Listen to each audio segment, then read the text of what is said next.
Welcome to intellectuals Avenue.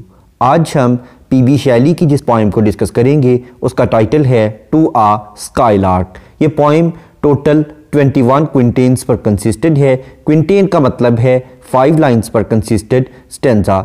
तो इस तरह से 21 क्विंटेन्स पर कंसिस्टेड होने की वजह से इस पोइम की टोटल लाइंस की स्ट्रेंथ है 105। ये पोइम बेसिकली एक सिंबॉलिक पोइम है, यानी जो स्काईलार्क है वो वंडर, जॉय और हैप्पीनेस का सिंबल है। पोइट स्काईलार्क यानी चंडोल को एड्रेस करते हुए कहता है हेल यानी वेलकम, खुशामदीद, टू दी मीन्स यू, यानी ए परिंदे तुम्हें खुशामदीद, ब्लाइथ स्पिरिट तुम एक नहायत खुशो खुरम रूह हो, बर्ड दाउ नेवर वर्ट तुम कभी भी एक परिंदा नहीं रहे, वर्ट यानी word, you were never a bird तुम कभी भी एक परिंदा नहीं रहे, दैट फ्रॉम हेवन तुम आसमान से आए हो, और नियर इट या इसके इर्द गिर्द किसी इलाके से आए हो, पॉरेस्ट दाई फुल हार्ट इन प्रोफ्यूज स्ट्रीन्स और तुम्हारा दिल गीतों से भरा हुआ है, ऑफ अनप्रीमेडिटेटेड आर्ट ऐसे गीतों से जिनके फ़न को कभी भी तुमने बाकायदा नहीं सोचा, यानी तुम स्पॉन्टेनियसली फ़ौरन ही गीत को गा देते हो, तुम्हें गीत को पहले सोचना नहीं पड़ता, उस पर गौर व फिक्र नहीं करना पड़ता, यानी तुम अपने गीतों को कंपोज नहीं करते बल्कि स्पॉन्टेनियसली फ़ौरन ही जो तुम्हारे दिल में आता है उन्हें गा देते हो, क्योंकि तुम्हारा जो दिल है वो खुशी से मामूर है। हायर स्टिल एंड हायर तुम बुलंद से बुलंद तर परवाज़ करते हो, या तुम्हारा गीत बुलंद से बुलंद परवाज़ें करता है, फ्रॉम द अर्थ दाओ स्प्रिंगेस्ट और तुम इस ज़मीन से बहुत ही ऊपर बुलंदो बाला आसमानों में उड़ते हो, like a cloud of fire जैसा कि आग के बादल बुलंद होते हैं वैसे ही तुम परवाज़ करते हो, और तुम्हारी आवाज़ भी आसमान की बुलंदियों में परवाज़ करती है। द ब्लू डीप दाओ विंगेस्ट और तुम अपने परों की मदद से नीले और गहरे आसमानों में उड़ते हो, एंड सिंगिंग स्टिल डस्ट सोर तुम गाते हुए परवाज़ करते हो, एंड सोरिंग एवर सिंगेस्ट और परवाज़ करते हुए गीत गाते हो, यानी तुम साथ साथ उड़ते हो और साथ साथ ही गीत गा रहे होते हो। इन द गोल्डन लाइटनिंग यानी सुनहरी रंग की रोशनी में, ऑफ द संकन सन जब सूरज गुरूब हो रहा होता है तो उस गुरूब आफ्ताब के वक़्त आसमान की रंगत बिल्कुल सुनहरी हो जाती है, ओवर विच जिस पर क्लाउड्स आर ब्राइटनिंग बादल चमक रहे होते हैं, दाउ डस्ट फ्लोट एंड रन उन सुनहरी बादलों में तुम आसमान पर उड़ती हो और भागते फिरते हो, लाइक एन अनबॉडीड जॉय एक ऐसी खुशी की तरह जिसका कोई वजूद नहीं होता, whose race is just begun जिसकी दौड़ अभी अभी शुरू हुई हो, यानी तुम एक खुशी की मानिंद सुनहरी रंग के आसमानों में शाम के वक़्त महवे परवाज़ रहते हो। The pale purple eve, eve यानी इवनिंग, शाम का जो पीले और जामनी रंग का मंजर होता है, मेल्ट अराउंड दाई फ्लाइट वो तुम्हारी परवाज़ के इर्द गिर्द मेल्ट हो रहा होता है, यानी मध्यम हो रहा होता है, यानी जब शाम रात में ढल रही होती है तो उस वक़्त तुम महवे परवाज़ होते हो, like a star of haven और तुम एक आसमान के सितारे की मानिंद होते हो, in the broad daylight जो कि दिन की वसी रोशनी में, ताओ आर्ट अनसीन तुम दिखाई नहीं देते, यानी जिस तरह सितारे दिन की रोशनी में दिखाई नहीं देते लेकिन उनका वजूद महसूस होता है, इसी तरह से तुम्हारा वजूद तो अगरचे रात के वक़्त दिखाई नहीं देता लेकिन तुम्हारी आवाज़ ज़रूर सुनाई देती है, बट येट लेकिन फिर भी आई हियर दाई श्रील डिलाइट मैं तुम्हारी खुशी से भरपूर बुलंदो बाला आवाज़ को महसूस कर लेता हूँ, उसे सुन लेता हूँ, यानी जैसे सितारा जो है वो दिन के वक़्त दिखाई तो नहीं देता लेकिन उसके वजूद का एहसास रहता है, इसी तरह से रात के वक़्त अगरचे तुम्हारा वजूद दिखाई नहीं देता लेकिन फिर भी तुम्हारी आवाज़ मुझे सुनाई दे रही होती है। कीन एज आर द एरोज तीरों की मानिंद बहुत ज़्यादा sharp, of that silver sphere उस सुनहरी रंग के दायरे में से, हुज इंटेंस लैम्प नैरोज जिसकी बहुत तेज़ोतुंद रोशनी मध्यम पड़ना शुरू हो जाती है, in the white dawn clear जैसे ही सुबह नमूदार होती है, यानी जब सुबह नमूदार होती है तो जो सिल्वर स्फीयर है यानी जो वीनस सितारा है वो बिल्कुल शार्प होता है। उसकी रोशनी रात के वक्त तो बहुत ज़्यादा होती है, लेकिन जैसे ही दिन चढ़ता है, जैसे ही सूरज की पहली पौ फूटती है तो उसकी रोशनी बहुत ही कम हो जाती है, अनटिल वी हार्डली सी, और उसे देखना हमारे लिए बहुत मुश्किल हो जाता है। We feel that it is there, लेकिन फिर भी हम महसूस करते हैं कि वो यहाँ पर मौजूद है। यानी जिस तरह से वीनस दिन के वक्त दिखाई नहीं देता लेकिन रात के वक्त दिखाई देता है, इसी तरह से तुम बाज़ोकात हमें ना भी दिखाई दो तो तुम्हारी आवाज़ हमें ज़रूर सुनाई देती है।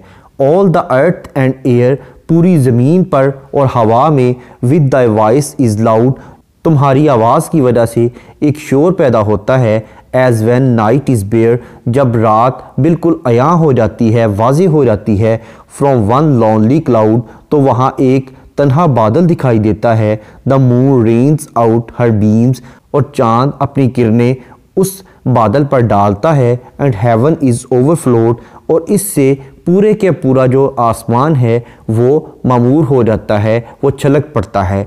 यानी जिस तरह से रात के वक़्त जब चाँद अपनी रोशनी बादल पर डालता है तो वो बादल उस रोशनी में चमक उठता है, इसी तरह हमारी जो आवाज़ है वो रात के वक़्त हमें बहुत क्लियर सुनाई देती है। अगरचे तुम्हारा वजूद तो दिखाई नहीं देता लेकिन तुम्हारी आवाज़ हमें बिल्कुल क्लियर सुनाई देती है। What thou art we know not, तुम क्या चीज़ हो, तुम्हारी हकीकत क्या है, हम नहीं जानते, यानी हम तुम्हारी असलियत से बेखबर हैं। What is most like the, और तुम्हारी तरह की कौन सी चीज़ें हैं, हम इस बात से भी बेखबर हैं, यानी हमें इस बात का इल्म नहीं है कि तुम्हारी रिजेम्बलेंस किसके साथ है। From rainbow clouds there flow not, यानी जब रेनबो यानी धनक या कोसे कज़ा वाले बादलों में ड्रॉप सो ब्राइट टू सी, बहुत ही रोशन और चमकदार पानी के कतरे दिखाई देते हैं। As from the presence showers a rain of melody, बिल्कुल उसी तरह से ही तुम्हारी जो आवाज़ है वो भी बारिश की तरह बरसती है और तुम्हारे वजूद का एहसास दिलाती है। यानी जैसे पानी के रोशन कतरों को बादलों और रेनबो में देखा जा सकता है, इसी तरह से तुम्हारे वजूद का एहसास तुम्हारे गीतों के ज़रिए हमें होता है।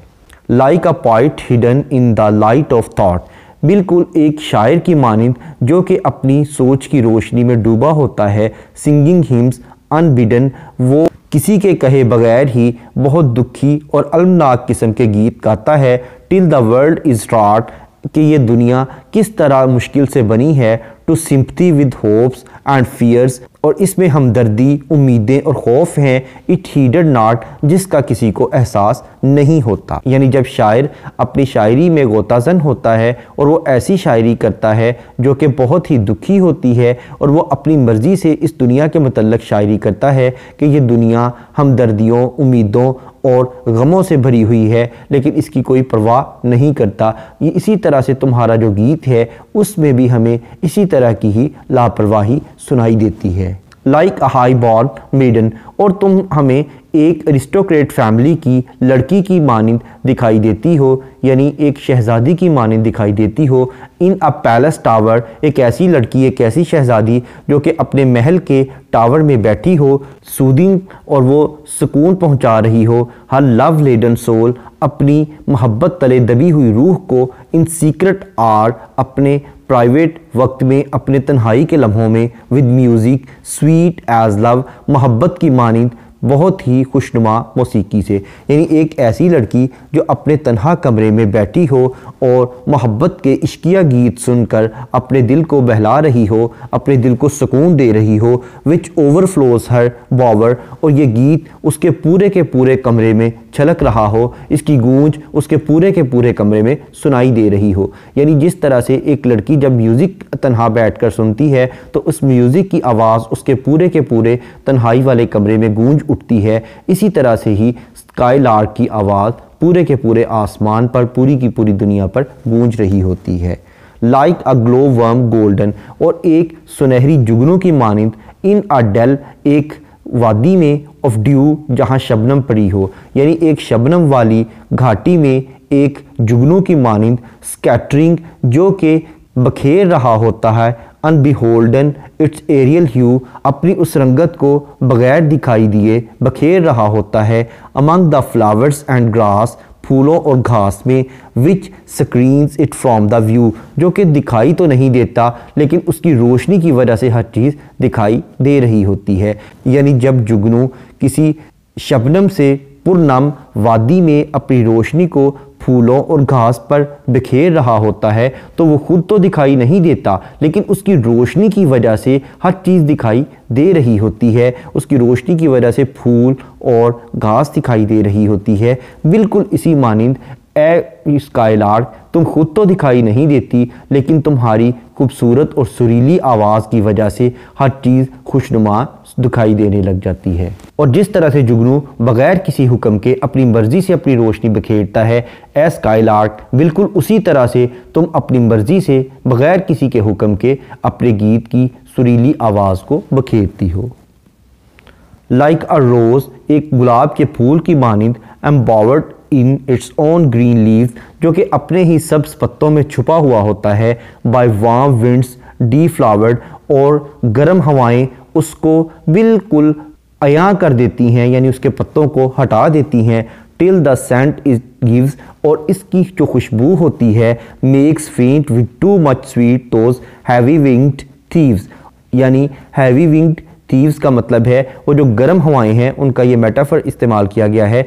वो जो गर्म हवाएं हैं वो इसे मुकम्मल तौर पर खोल देती हैं, इस फूल को पत्तों से जुदा कर देती हैं और इसकी जो खुशनुमा किस्म की खुशबू है वो हर तरफ फैल जाती है। बिल्कुल इसी तरह से ही जो हवाएं हैं वो तुम्हारी आवाज़ को भी हर सू बिखेर देती हैं। साउंड ऑफ वर्नल शावर्स, और मौसम बहार में जो आबशारों के गीत हैं, आबशारों की जो खुशनुमा आवाज़ है, ऑन द ट्विंकलिंग ग्रास, चमकती हुई घास पर, यानी जब शबनम के कतरे या बारिश के कतरे घास पर पड़ते हैं तो वो चमक उठती है और उस वक़्त उन कतरों के गिरने की एक खूबसूरत आवाज़ पैदा होती है। रेन अवेकन्ड फ्लावर्स, और उस बारिश की वजह से मरझाए हुए फूल दोबारा से बेदार हो जाते हैं, दोबारा से खिल उठते हैं। All that ever was joyous, और हर वो चीज़ जो खुश है एंड क्लियर और वाजे है एंड फ्रेश और ताज़ा है, दाई म्यूज़िक डथ सरपास, तुम्हारी जो मौसीकी है इन तमाम चीज़ों से सबकत ले जाती है। अगरचे मौसम बहार में बारिशें जब होती हैं तो वो हर चीज़ को वाजे, खुशकुन और ताज़ा कर देती हैं, लेकिन तुम्हारा जो म्यूज़िक है, तुम्हारी जो सुरीली आवाज़ है, वो उन तमाम चीज़ों से ज़्यादा खूबसूरत है। टीच अ स्प्राइट और बर्ड, यानी हमें सिखा दो कि तुम एक परिंदे हो या एक खूबसूरत किस्म की देवी या रूह हो। व्हाट स्वीट थॉट्स आर दाइन, तुम्हारी सोचें कितनी उम्दा और आला हैं। I have never heard praise of love और वाइन, मैंने कभी भी किसी शख्स को मोहब्बत में तारीफ़ करते हुए या शराब के नशे में इतना खूबसूरत गाते हुए नहीं सुना जितना कि तुम नॉर्मल हालत में गाते हो। That painted fourth a flood of rapture so divine, जब तुम्हारी सुरीली आवाज़ आती है तो उस वक़्त एक बेखुदी और मदहोशी का सैलाब उमड़ आता है, और वो सरमस्ती की जो कैफियत है, मदहोशी की जो कैफियत है वो डिवाइन होती है, वो आसमानी और उलूही किस्म की सरमस्ती तारी हो जाती है। यानी हमें मोहब्बत के गीत गाते हुए और शराब के नशे में भी उस तरह का सुरूर नहीं हासिल होता जितना सुरूर सरमस्ती और बेखुदी तुम्हारे गीतों को सुनकर हासिल होती है, और ये बेखुदी आसमानी और उलूही यानी रूहानी किस्म की खुशी होती है। कोरस हिमनियल, और शादी और मुख्तलिफ खुशी की तकरीबात पर जो गीत गाए जाते हैं, और टम्फल चैंट या फिर फ़तह के लम्हात में जो गीत गाए जाते हैं, मैट विद दाइन वुड बी ऑल, अगर इन तमाम गीतों को तुम्हारे गीतों के साथ कंपेयर किया जाए, इनका मुआवजा किया जाए, बट एन एम्प्टी वांट, तो ये एक खाली तकब्बर होगा, शेखी बिगाड़ने के मुतरादिफ होगा, यानी वो गीत तुम्हारे गीतों का मुकाबला नहीं कर सकते। अ थिंग, एक चीज़, wherein we feel there is some hidden want, यानी हमें इस बात का इल्म है कि उन गीतों में कोई ऐसी चीज़ ज़रूर होती है जो कि छुपी हुई होती है। यानी तुम्हारे जो गीत हैं वो अयां हैं, वो वाज़े हैं, उनमें किसी किस्म की कोई बनावट नहीं, जबकि हम जो शादी की तकारीब और खुशी के लम्हात में और फ़तह के लम्हात में गीत गाते हैं उनमें बहुत कुछ छुपा होता है, उनमें वही बनावट और आर्टिफिशियलिटी होती है, जबकि तुम्हारा गीत एक नेचुरल गीत है। What objects are the fountains of thy happy stream, तुम्हारे जो खुशी के गीतों के फवारे हैं उनके पीछे कौन से अनासर छुपे हुए हैं, कौन से वो अनासर हैं, कौन से वो अवामिल हैं जिनकी बुनियाद पर तुम खुशी के गीतों का एक सिलसिला जारी रखे हुए हो और वो फाउंटेन्स यानी फवारों की तरह उमड़ रहे हैं। व्हाट फील्ड्स, कौन से वो खेत हैं, और वेव्स, और कौन सी वो लहरें हैं, और माउंटेन्स, और कौन से वो पहाड़ हैं। व्हाट शेप्स ऑफ स्काई और प्लेन, आसमान या ज़मीन की वो कौन सी शक्ल व शबाहत है। व्हाट लव ऑफ दाइन ओन काइंड, तुम किसी अपने जैसे किसी और स्काई लार्क की मोहब्बत में तो मुब्तला नहीं हो गए। व्हाट इग्नोरेंस ऑफ पेन, और तुम्हारे गीतों से यही महसूस होता है जैसा कि तुम्हें दर्द का पता ही नहीं है कि मोहब्बत का दर्द क्या होता है। यानी इंसान जब शायरी करता है तो वो किसी मोहब्बत के दर्द की वजह से करता है या ब्यूटीफुल ऑब्जेक्ट्स ऑफ नेचर को देखकर पोइट्री करता है या गीत लिखता है। लेकिन एज स्काईलार्क हमें इस बात की समझ नहीं आती कि तुम्हारी इंस्पिरेशन क्या है। तुम इन ब्यूटीफुल ऑब्जेक्ट्स ऑफ नेचर को देखकर शायरी करते हो या तुम मोहब्बत की वजह से शायरी करते हो, हमें इस बात की समझ नहीं आ सकी। विद द क्लियर कीन जॉइंट्स, और तुम्हारी जो वाज़े किस्म की बहुत ही गहरी खुशी है। लैंग्वेज कैन नॉट बी, तुम्हारे अंदर कभी भी कमज़ोरी नहीं आ सकती। शैडो ऑफ अनॉयंस, नाराज़गी का साया नेवर केम नियर दी, तुम्हारे पास कभी नहीं आता। दाओ लवेस्ट, तुम मोहब्बत करते हो, but never knew loves sad satiety, लेकिन तुम्हें मोहब्बत की जो उदास किस्म की आसूदगी है उसका इल्म नहीं है। तुम्हें इस बात का नहीं पता कि मोहब्बत में कसरत के साथ गम भी आते हैं, इस बात का तुम्हें नहीं पता अगरचे तुम मोहब्बत करते हो। यानी तुम ज़िंदगी के तमाम गमों से आज़ाद हो। वेकिंग और अस्लीप, जब हम इंसान जो हैं जाग रहे हों या सो रहे हों, दाव ऑफ डेथ मस्ट डीम, तो तुम यही समझो कि हम मौत की वादी में होते हैं। यानी हम जाग रहे हों या सो रहे हों, हम पर हमेशा मौत का खौफ गालिब रहता है। Things more true and deep, वो मामलात जो बहुत ही सच्चे और गहरे हैं। दैन वी मोर्टल्स ड्रीम, जो कि हम फ़ानी इंसान ख्वाबों में देखते हैं, वो हमारे मामलात सच्चे और गहरे भी हों।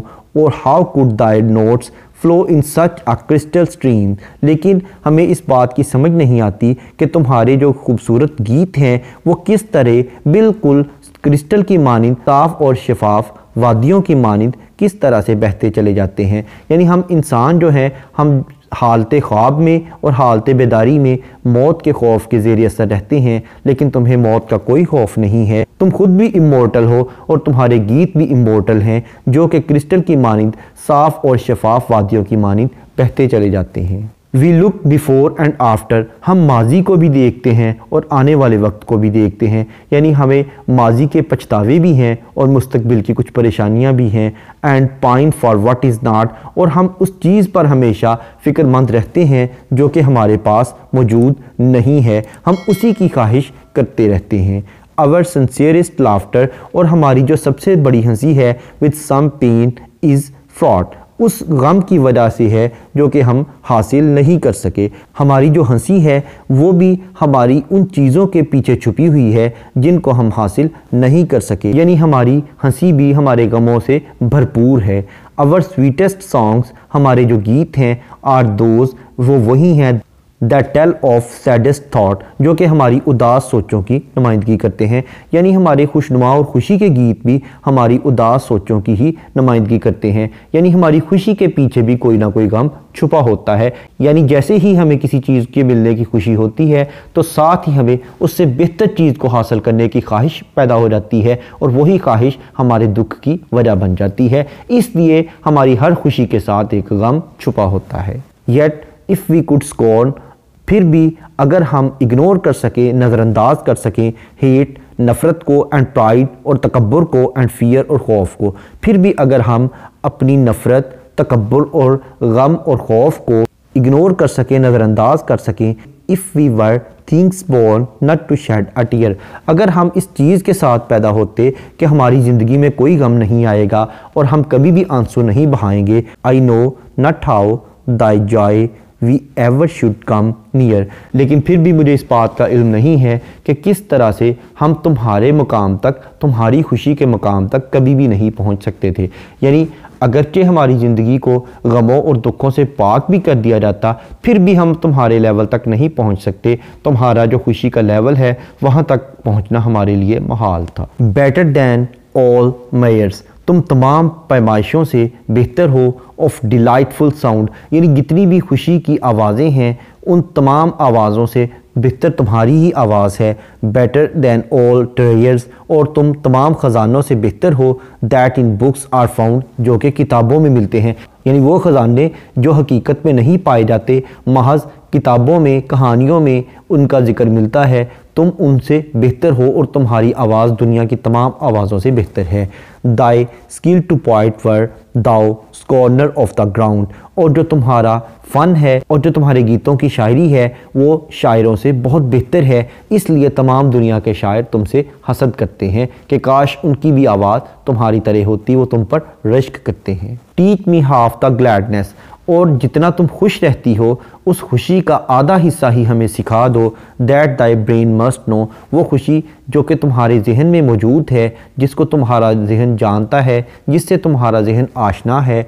सच हारमोनियस मैडनेस, और ये गीतों का जो पागलपन है। From my lips would flow, जब मेरे होंठों से वो बहेगा, यानी जब मैं तुम्हारी तरह ही तुमसे गीत सीख कर, तुम्हारे जितने गीत हैं उनसे आधे गीत मेरे होंठों से रवां होंगे। The world should listen then, और पूरी दुनिया मेरे गीतों को सुनेगी। As I am listening now, जैसा कि अब मैं तुम्हें सुन रहा हूँ। एज स्काईलार्क, जिस तरह से अब मैं तुम्हें सुन रहा हूँ, तुम अपने गीत का फ़न मुझे भी सिखा दो, ताकि जब मैं तुम्हारे बराबर तो नहीं हो सकता, लेकिन जो तुम्हारे गीतों का लेवल है उससे आधे लेवल के गीत जब मैं गाऊँगा, पॉइम्स लिखूँगा, तो मेरे गीतों को और मेरी पॉइम्स को दुनिया बड़े गौर से सुनेगी, जैसा कि अब मैं तुम्हें सुन रहा हूँ। इस पॉइम का इंट्रोडक्शन, ग्लॉसरी, ट्रांसलेशन और एक्सप्लेनेशन को देखने के बाद अब हम आते हैं इस पॉइम में यूज़ होने वाली लिटरेरी टर्म्स या फिगर ऑफ स्पीच की जानिब। सबसे पहले हम देखते हैं मीटर। इस पॉइम के तमाम स्टेंजास की फर्स्ट 4 लाइन्स में ट्रॉकिक ट्राईमीटर यूज़ किया गया है, यानी हर लाइन में टोटल 6 सिलेबल्स हैं।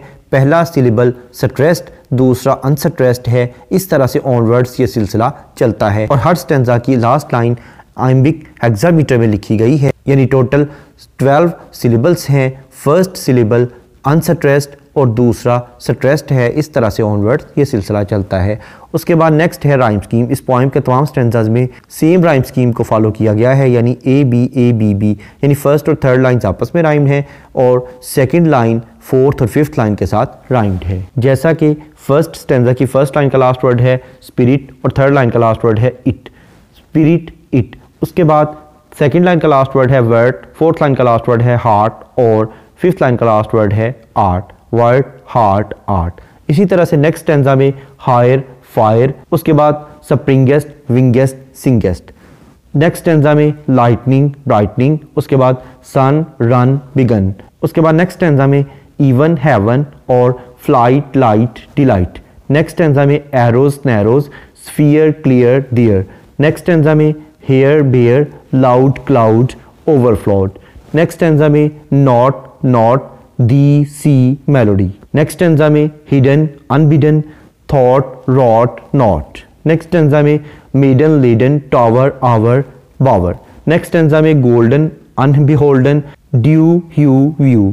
नेक्स्ट स्टेंजा में embowered deflowered, leaves gives thieves. Next stanza में showers flowers, grass was surpass.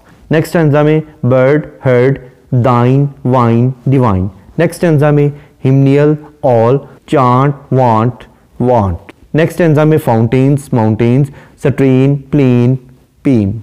Next stanza में joints annoyance, be thee satiety. Next stanza में asleep deep, deem dream stream. Next stanza में after laughter, not fraught thought. Next stanza में scorn born, fear tear near. Next stanza में measure treasure, sound found ground. Next stanza में gladness madness, know flow now.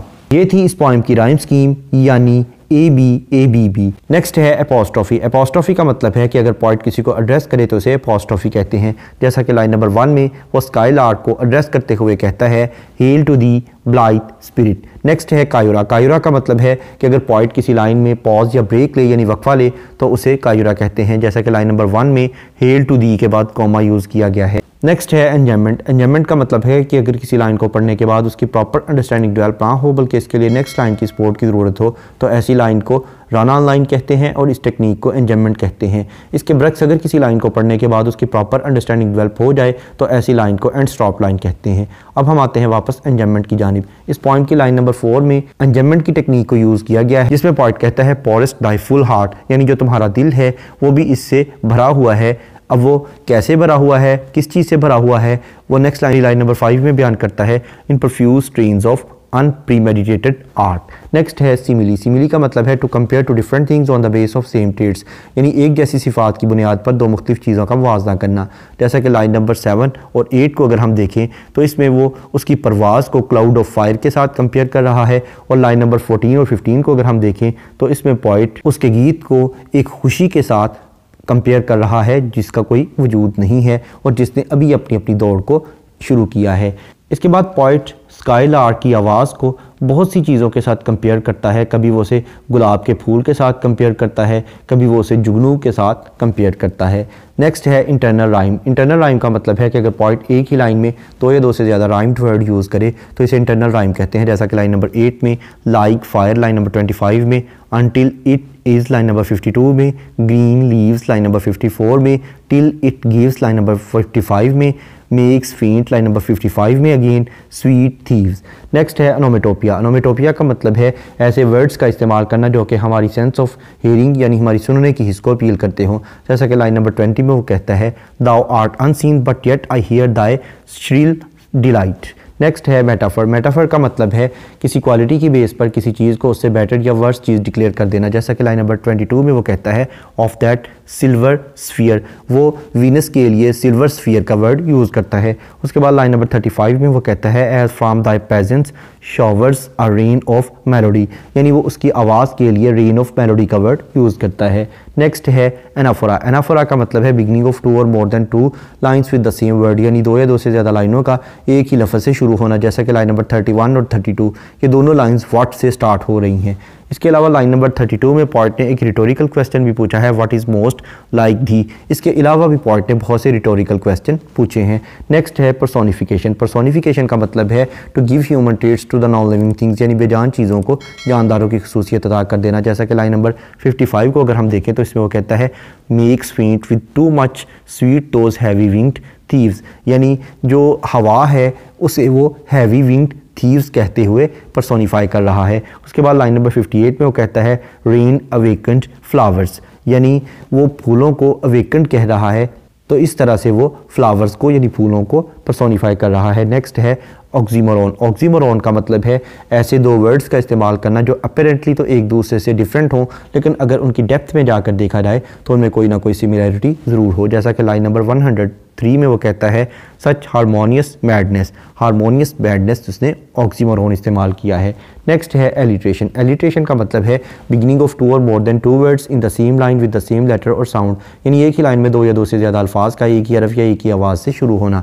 जैसा कि line number 10 में singing still सोर, ये तीनों वर्ड्स एस लेटर से स्टार्ट हो रहे हैं। उसके बाद लाइन नंबर 12 में संकन सन, लाइन नंबर 15 में जॉय जस्ट, लाइन नंबर 16 में पेल पर्पल, लाइन नंबर 22 में सिल्वर स्फीयर, लाइन नंबर 30 में हर हेवन, लाइन नंबर 40 में होप्स हीडेड, लाइन नंबर 43 में लव लिडन, लाइन नंबर 46 में ग्लो गोल्डन, लाइन नंबर 47 में डेल ड्यू, लाइन नंबर 53 में warm winds, line number 55 में makes much, line number 63 में have heard. Next है consonants. Consonants का मतलब है use of same consonant letter in the different words of the same line, यानी एक ही लाइन के मुख्तलिफ अल्फाज में एक ही कॉन्सोनेंट लेटर का इस्तेमाल करना। जैसा कि लाइन नंबर 1 में पोरेस्ट हार्ट, इन दोनों वर्ड्स के एंड पर टी लेटर यूज़ हुआ है जो कि कॉन्सोनेंट है। उसके बाद लाइन नंबर 16 में पेल पर्पल, लाइन नंबर 20 में art but yet delight, line number 41 में बॉर्न मेडन, लाइन नंबर 45 में हर बावल, लाइन नंबर 55 में फेंट स्वीट।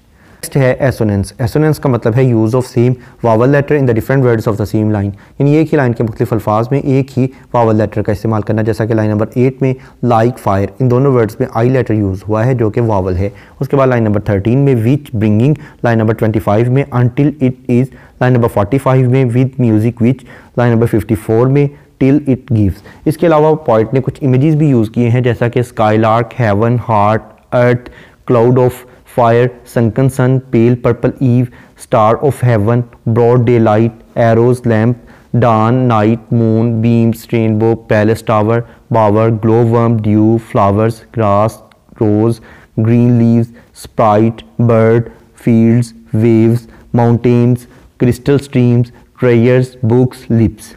इसके अलावा पोइट ने स्काईलार्क की आवाज़ को बयान करने के लिए बहुत ज़्यादा एग्जैजरेशन से काम लिया है, यानी बहुत ज़्यादा मुबालगा आराई से काम लिया है, तो इस तरह से उसने हाइपरबोलिक का यूज़ किया है। इसके अलावा ये एक सिंबॉलिक पोइम है, यानी जो स्काईलार्क की आवाज़ है वंडर, जॉय और हैप्पीनेस का सिंबल है। इसके अलावा अगर हम इस पोइम के थीम को देखें तो इसमें ब्यूटी ऑफ नेचर का जिक्र मिलता है और फ्रीडम यानी आज़ादी का थीम हमें मिलता है।